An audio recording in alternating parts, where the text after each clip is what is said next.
रामनगर जंगल नाम का एक जंगल था और उस जंगल में एक भालू रहता था जिसे अपनी ताकत पर बहुत ज्यादा घमंड था और इसी वजह से जंगल के सभी जानवर उसको भालू दादा कहकर बुलाते थे।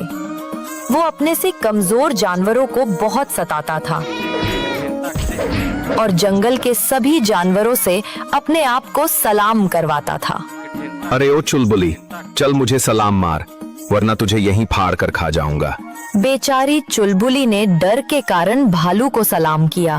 सलाम भालू दादा। चुलबुली का सलाम सुनकर भालू दादा बहुत खुश हुआ और आगे की ओर बढ़ गया। अब भालू दादा को जो कोई भी देखता उसको सलाम मारता। सलाम भालू दादा। सलाम भालू दादा। एक दिन जंगल का राजा शेर खान रास्ते से जा रहा था और उसको भालू दादा मिल जाता है और वो राजा से भी सलाम करने को कहता है। क्यों बे, सलाम करने के लिए तेरे हाथ टूट गए हैं क्या? भालू, तुम अपनी हद में रहो। शायद तुम भूल रहे हो, तुम जंगल के राजा से बात कर रहे हो। मेरा एक आदेश तुमको जंगल के बाहर निकलवा सकता है, फिर तुम वहां पर किससे सलाम लगवाओगे? तुम्हारी हिम्मत कैसे हुई मुझको भालू बुलाने की? तुमने देखा नहीं, जंगल के सभी जानवर मुझको कितने सम्मान के साथ भालू दादा कहकर पुकारते हैं। तुम भी यही कहकर पुकारा करो। तुम्हारा एक आदेश मुझको जंगल से बाहर निकलवाए या ना निकलवाए, लेकिन मेरा एक पंजा तुम्हारे शरीर से मांस को जरूर बाहर निकाल देगा। अगर तुमने मुझको सलाम नहीं किया तो सलाम मारो मुझे।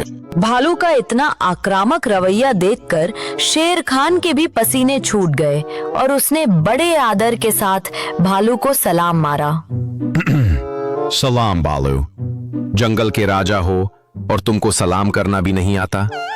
सलाम भालू नहीं, बल्कि ये कहो सलाम भालू दादा। हाँ, सलाम भालू दादा। अब ठीक है, और ये शब्द हमेशा याद रखना। जब भी मैं तुमको कहीं दिखूं तो मुझको सलाम मारना, समझे? जिस जंगल का राजा भी भालू से खौफ खाता हो तो बाकी जानवरों की तो बात ही क्या थी। जब इस बात का पता उसके बचपन के दोस्त बंटी को चला तो वो भालू को समझाने के लिए भालू के पास गया। यार भालू, तू जंगल के जानवरों को इतना परेशान क्यों करता है? देख यार बंटी, स्कूल की बात कुछ और थी और यहाँ की कुछ और है। तू मुझको भालू मत कहा कर, मुझको भालू दादा कहा कर, समझा? और पूरे जंगल में अपनी इज्जत है, यहाँ तक कि जंगल का राजा भी मुझको सलाम करता है, समझा? कोई भी इज्जत नहीं करता तुम्हारी, बल्कि जंगल के जानवर डरते हैं तुमसे। मेरी बात मान और अब तू ये लड़ना झगड़ना बंद कर दे। इसमें कुछ भी नहीं रखा है, अपना ही नुकसान है, समझा तू? अरे तू अपनी बकवास बंद कर। मैं तेरी तरह डरपोक नहीं हूँ। तुझको शर्म आनी चाहिए। तू अपने आप को मेरा दोस्त कहता है और डरपोक जैसी बातें करता है। ये डर नहीं है यार, ये रिस्पेक्ट है, सामने वाले के प्रति आदर है। ये आदर नहीं, अपने डर को छुपाने का बहाना है। अरे यार, तू मेरी बात समझने की नहीं समझना है मुझे, और आगे से समझाना भी मत, वरना तेरी और मेरी दोस्ती भी खत्म। भालू पर किसी के भी समझाने का कोई भी असर नहीं होता था, यहाँ तक कि उसने अपने बचपन के दोस्त बंटी से भी लड़ाई करके दोस्ती तोड़ दी थी। वो अपने को समझाने वाले और सलाह देने वाले को पसंद नहीं करता था, उसे तो बस उसको सलाम करने वाले पसंद थे।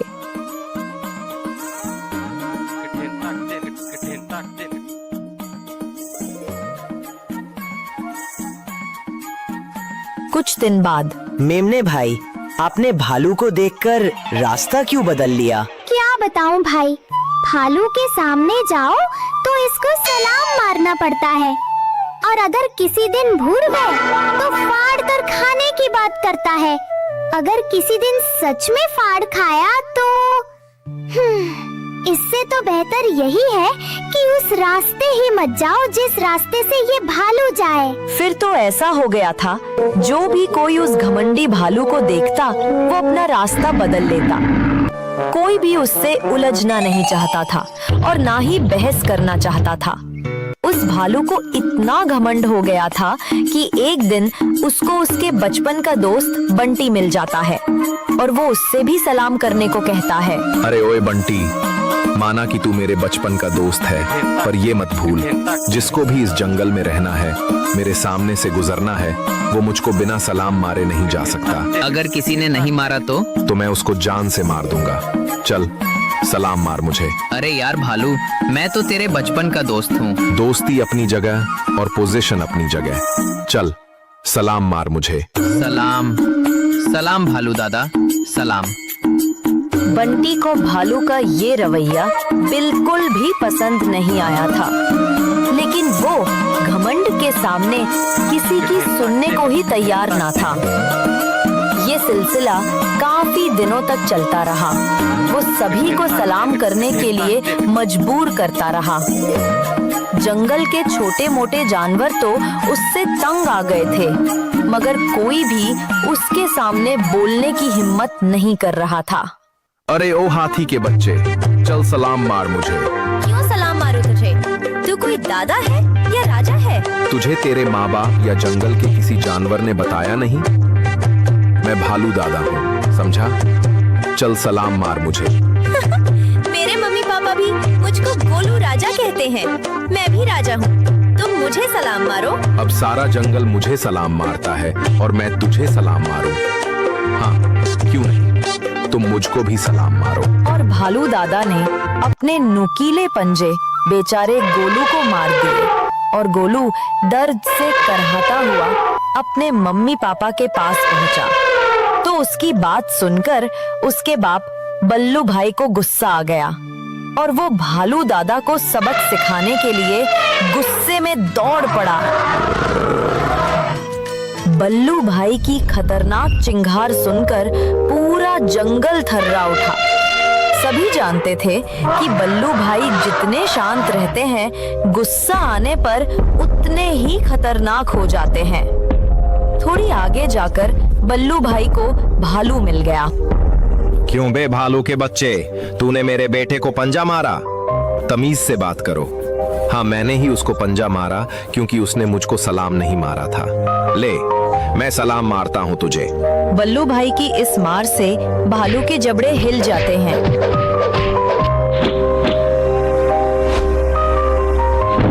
और वो वहां से भागता है।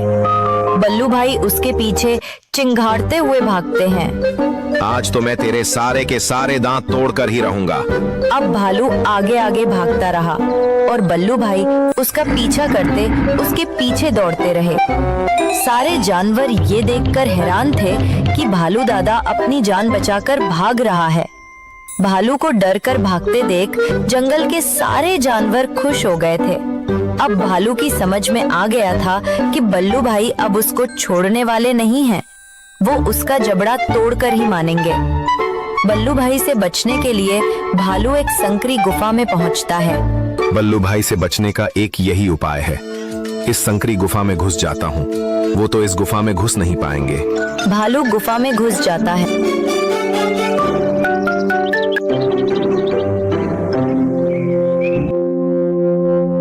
बे, गुफा में कहाँ घुस गया? कब तक बाहर नहीं आएगा? मैं तब तक यहीं बैठा रीच रहूंगा। या तो तू गुफा में ही मरेगा या बाहर आकर अपने जबड़े तोड़वाएगा। काफी देर हो जाती है। ना भालू ही गुफा से बाहर आता है और ना ही बल्लू भाई उसका इंतजार करते थकते हैं। धीरे धीरे काफी समय बीत जाता है। गुफा के अंदर भालू को उसका बचपन का दोस्त बंटी मिलता है। तू मेरे बचपन का दोस्त था, इसीलिए ही मैं तुझको समझाता था, पर तू... अब क्या हो सकता है? बल्लू भाई मुझको किसी भी कीमत पर नहीं छोड़ेंगे। मुझे भूख भी लग रही है। अगर मैं अंदर रहूंगा तो भूख से तड़प तड़प कर मर जाऊंगा और बाहर निकलूंगा तो बल्लू भाई मेरे दांत तोड़ देंगे। तब भी मैं कुछ खा नहीं पाऊंगा और भूख से ही तड़प तड़प कर मर जाऊंगा। अगर तू आज से अपनी आदत बदल ले तो मैं बल्लू भाई को समझा सकता हूँ। बल्लू भाई समझेंगे ही नहीं। अगर तुम अपनी आदत बदलने का वादा करो तो मैं कोशिश कर सकता हूँ। मैं वादा करता हूँ, आज के बाद मैं किसी को भी तंग नहीं करूंगा। किसी को भी मैं सलाम करने को नहीं कहूंगा। उल्टा मैं हर किसी को सलाम मारूंगा। बस बल्लू भाई मुझको जिंदा छोड़ेंगे? वो तो किसी का भी कहना नहीं मानते। और बंटी बल्लू भाई को समझाकर भालू को बाहर ले आता है। भालू बल्लू भाई को शांत देखकर हैरान हो जाता है और पूछता है, कमाल है बल्लू भाई, आप मुझ जैसे खतरनाक जानवर से नहीं डरे और एक कमजोर से गधे की बात मान ली। इस संसार में कोई भी सबसे ज्यादा ताकतवर नहीं है। जानवर की शारीरिक ताकत से ज्यादा उसकी जबान की ताकत ज्यादा होती है। तुम भले ही गधे के मित्र हो, पर तुम में बहुत घमंड भरा हुआ है। तुम बंटी के सामने बहुत कमजोर हो। बंटी का कहना मैं तो क्या, पूरा जंगल मानेगा, क्योंकि बंटी की जबान बहुत ही मीठी है और मीठी जबान से मैं तो क्या, स्वयं परमात्मा भी हार जाते हैं। बल्लू भाई की बात सुनकर घमंडी भालू की आंखें खुल जाती हैं। आज मेरी समझ में आ गया बल्लू भाई कि मीठी जुबान में ही सबसे ज्यादा ताकत होती है।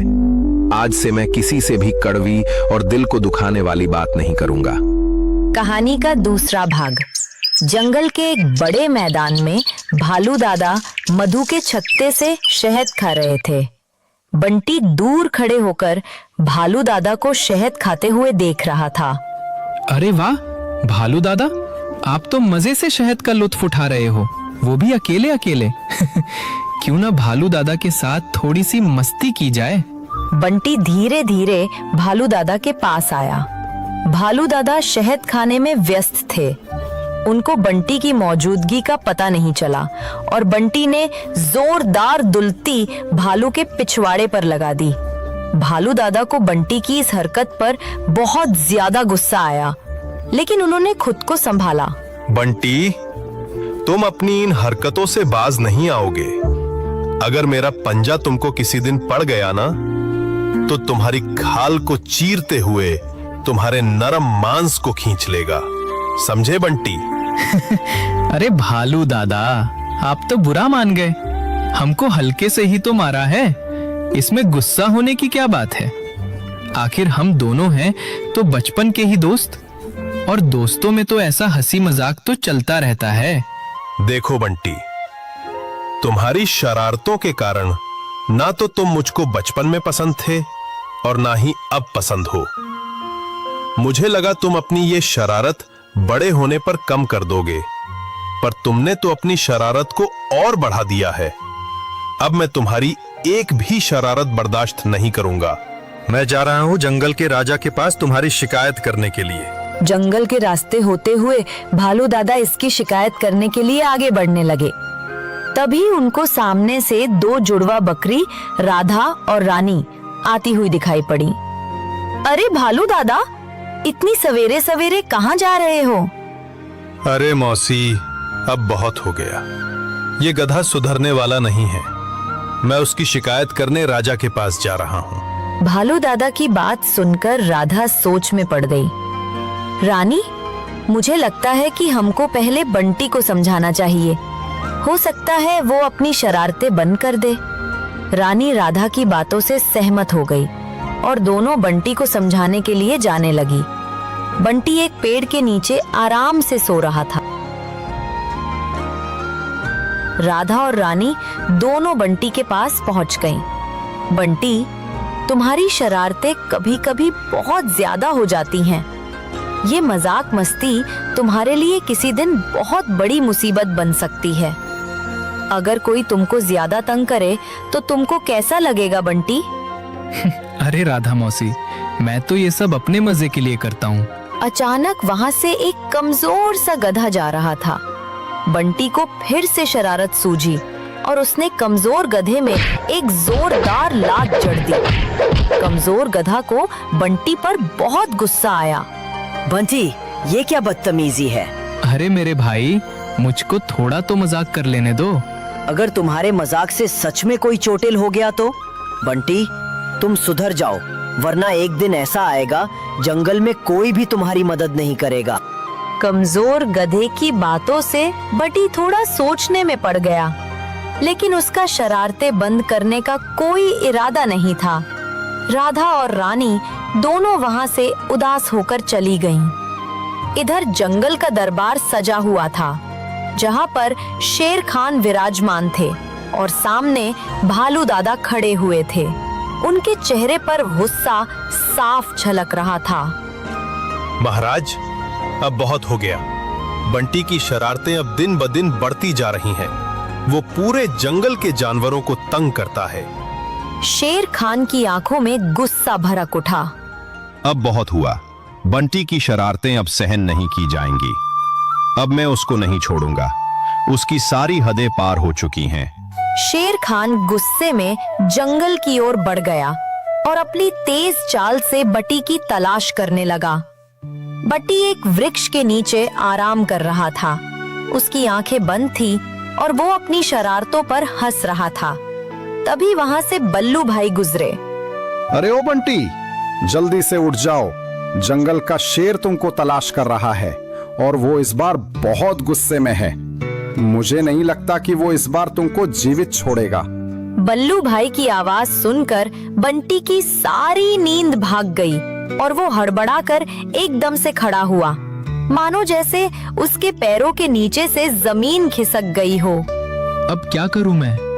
अगर शेर खान ने मुझको पकड़ लिया तो मेरा तो काम तमाम हो जाएगा। अचानक बंटी की खोपड़ी में एक विचार आया और उसकी आंखों में चमक आ गई। इस जंगल में एक ऐसा तालाब है जहां पर कोई नहीं जाता। मैं वहीं पर जाकर छुप जाता हूँ।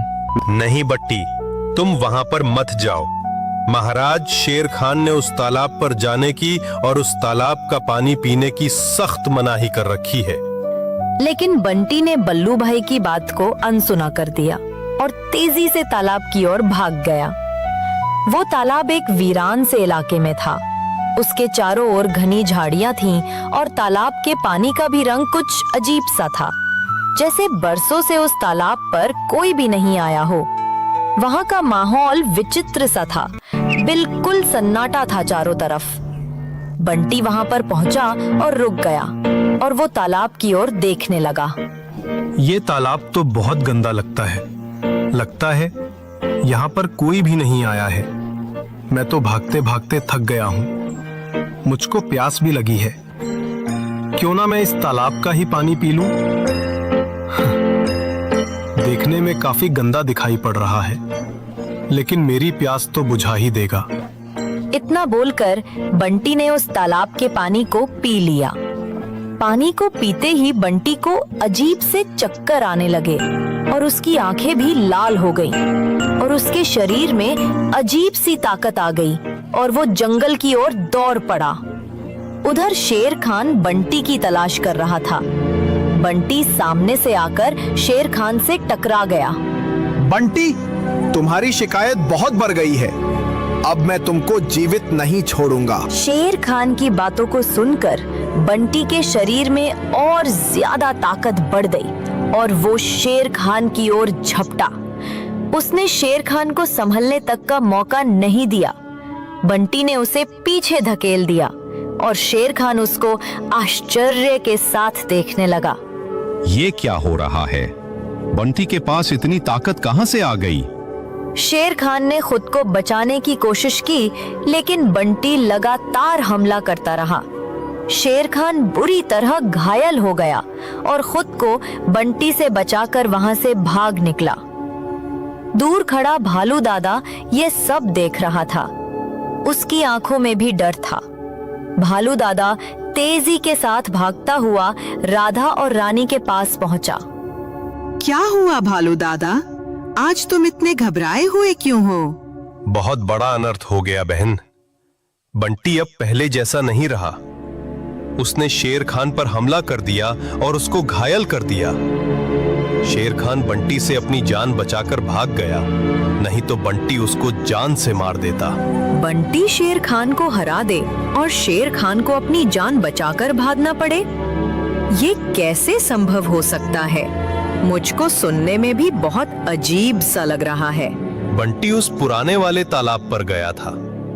मुझे लगता है वहां पर कुछ हुआ होगा और जिससे बंटी की ताकत कई गुना बढ़ गई। शेर खान घायल अवस्था में अपने कक्ष में पड़ा हुआ था। तभी वहां पर रानी और भालू दादा पहुंचे। रानी और भालू दादा, तुम लोग यहाँ पर क्यों आए हो? महाराज, कुछ तो अनर्थ हुआ है। बंटी के अंदर ये शक्तियां कहां से आ गईं? जब बंटी ने मुझ पर हमला किया तो मुझे लग ही नहीं रहा था कि ये वही शरारती गधा है। मुझे लग रहा था कि उसके अंदर कोई और शक्ति समा गई हो।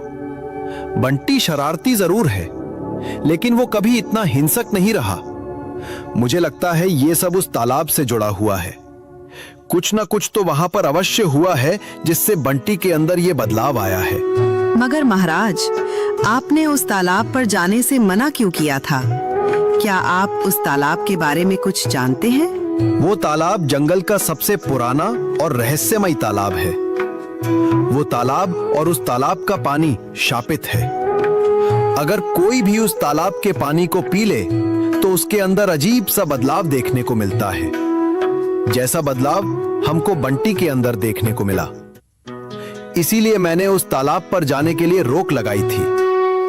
लगता है बंटी ने उस नियम को तोड़ दिया है। तो महाराज, उस पानी को पी जाने के बाद वो ठीक कैसे होता था? कोई तो उपाय होगा जिससे हम बंटी को ठीक कर सके।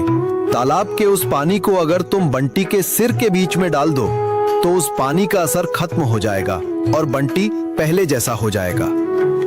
लेकिन ये सब करना इतना भी आसान नहीं होगा। समझ गए। हमको बंटी के ऊपर उस तालाब के पानी को फेंकना पड़ेगा जिससे बंटी पहले जैसा हो जाएगा। लेकिन बंटी हमको मिलेगा कहाँ? रात हो चुकी थी। रानी और भालू दादा बंटी की तलाश में निकले।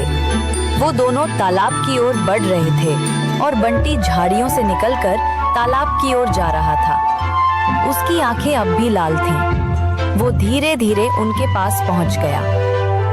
वो देखो, बंटी तालाब की ओर ही आ रहा है।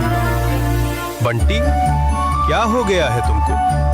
तुम पहले जैसे नहीं रहे। ये शक्ति तुमको कहां से मिली? मैं जंगल का सबसे ताकतवर शिकारी हूँ। अब इस जंगल पर मेरा राज होगा। नहीं, ये बंटी की आवाज नहीं है। उसके अंदर से कोई और बोल रहा है।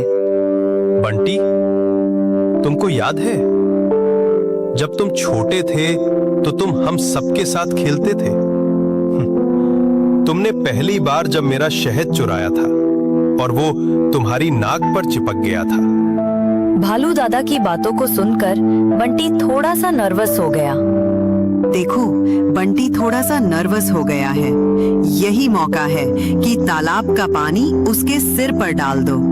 और तभी भालू दादा ने तालाब से पानी लेकर बंटी के सिर पर डाल दिया और बंटी एकदम से बेहोश हो गया और वो धीरे धीरे होश में आ गया।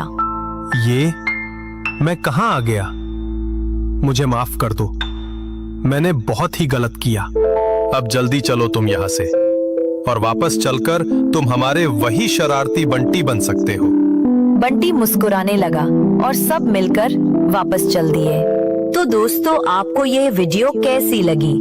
अगर अच्छा लगा तो वीडियो को एक लाइक और हमारे चैनल को सब्सक्राइब जरूर करें ताकि हर वीडियो का नोटिफिकेशन सबसे पहले आप तक पहुंचे और ऐसी ही मजेदार कहानी आपके लिए लाते रहेंगे।